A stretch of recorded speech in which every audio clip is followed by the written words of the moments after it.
नमस्कार दोस्तों, डी के जॉब इन्फो चैनल में आपका एक बार फिर से स्वागत है। आज की अपनी इस वीडियो में हम आपको बताएंगे कि सिविल सर्विसेज के एग्जाम में आपको अगर आईएएस, आईपीएस और आईएफएस नहीं मिला तो आपके पास एक बहुत ही मजबूत ऑप्शन जो आप डाल सकते हैं। बहुत ही शानदार पोस्ट है ये समझ लो, जिसको हम बोलते हैं आईआरएस।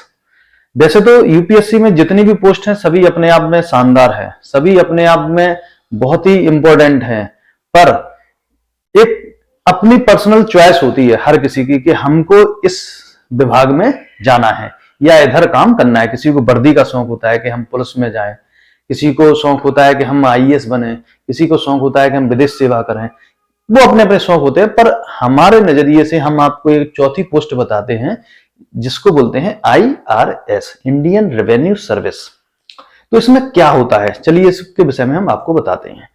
ये क्या काम होता है इसका और कैसा इसका पेमेंट का होता है कि पेमेंट इसको कैसी मिलती है। पेमेंट इनको देखो, जितने भी ये सिलेक्ट होते हैं सभी को एक समान होती है, पर प्रमोशन इनके अलग अलग होते हैं, अलग अलग टाइम के होते हैं, इसलिए उनकी प्रमोशन किसी के फास्ट होते हैं, किसी के थोड़ा स्लो होते हैं। और इनका दायरा, जैसे आईएएस का दायरा थोड़ा बड़ा होता है, इनके दायरे थोड़े छोटे होते चले जाते हैं। तो आईआरएस क्या काम करते हैं मैन उसको समझते हैं। आईआरएस जो होते हैं, इंडियन रेवेन्यू सर्विस, ये फाइनेंस डिपार्टमेंट, इंडियन जो गवर्नमेंट का फाइनेंस डिपार्टमेंट है उसके अंतर्गत काम करते हैं। और इनके जो पोस्ट है दो जगह होती है, एक तो डायरेक्ट टैक्सेशन, डायरेक्ट टैक्सेशन में, और एक इनडायरेक्ट टैक्सेशन में। तो दोनों जगह ये ऑफिसर बनाए जाएंगे। और ऑफिसर कैसे, ऊंची पोस्ट पे, एक क्योंकि एक क्लास के ऑफिसर होते हैं लोग, तो डायरेक्ट ऊंची पोस्ट पे भेजा जाता है। अब डायरेक्ट टैक्स में बहुत फेमस पद है जिसको आप सभी लोग सुनते होंगे कि इनकम टैक्स कमिश्नर। जी हाँ, इनकम टैक्स कमिश्नर, ये भी बहुत ही महत्वपूर्ण और दमदार पद है। किसी के घर पे भी छापा मार सकते हो। इनकम टैक्स का छापा पड़ा है, बोलते ना, इनकम टैक्स इंस्पेक्टर आए हैं, तो ये इनकम टैक्स इंस्पेक्टर किसके अंडर में काम करते हैं, किसके कहने पे काम करते हैं, किसके इशारे पे किसी के यहाँ छापा मारते हैं।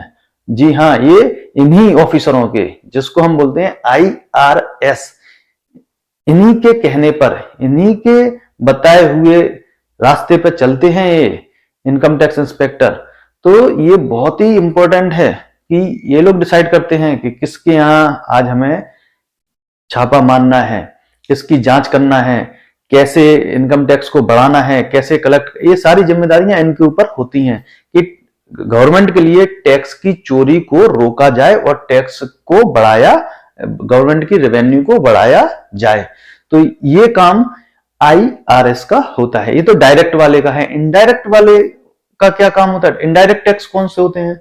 तो वैसे तो पहले बहुत सारे इनडायरेक्ट टैक्स थे, पर अभी हाल की व्यवस्था में उन सबको मर्ज करके एक जीएसटी बना दिया है, ठीक है, गुड्स एंड सर्विसेज टैक्स। तो इसका कलेक्शन जो लोग करते हैं, जिस डिपार्टमेंट के द्वारा किया जाता है, उसके ऑफिसरों कहां से आते हैं? ये आईआरएस ही होते हैं, वो भी फाइनेंस डिपार्टमेंट के अंतर्गत बनते हैं। तो ये दोनों के दोनों ऑफिसर, अगर आप इधर मिला या इधर मिला, ये दोनों के दोनों फाइनेंस डिपार्टमेंट के अंतर्गत आते हैं। बहुत ही दमदार पद हैं, ये समझ लो।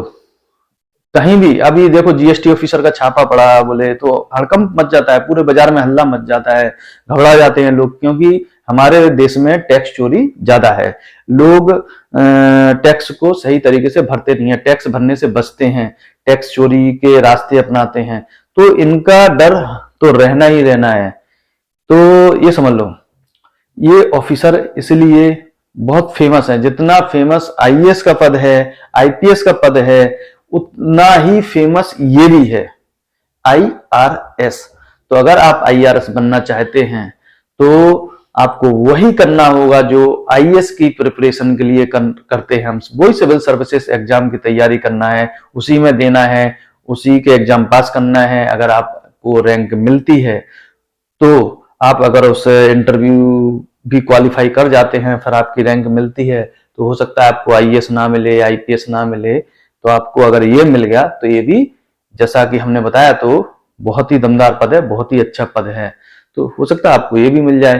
तो आप ये समझ लो कि ये इक्विवेलेंट आईएएस ही है आपकी पावर में। आपके पास इतनी पावर होती है कि आप टैक्स के लिए किसी को भी चेक कर सकते हैं, किसी के घर जा सकते हैं, किसी के यहाँ छापा मार सकते हैं, उसकी जांच कर सकते हैं। तो इनको बहुत पावर होती है।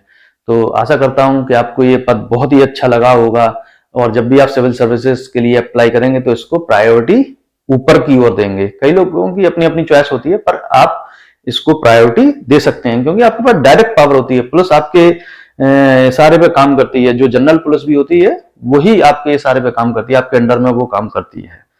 तो चलिए, अगले वीडियो में हम फिर एक नए पद के विषय में आपको बताएंगे कि सिविल सर्विसेज के थ्रू और कौन से ऑफिसर बनते हैं और उनके क्या काम होते हैं, ताकि आपको समझने में, आपको अपने चॉइस फिलअप करने में सहायता मिले, और आप एक भारत में ऑफिसर बनने का सपना जो देख रहे हैं उसको साकार कर सकें। तब तक के लिए नमस्कार।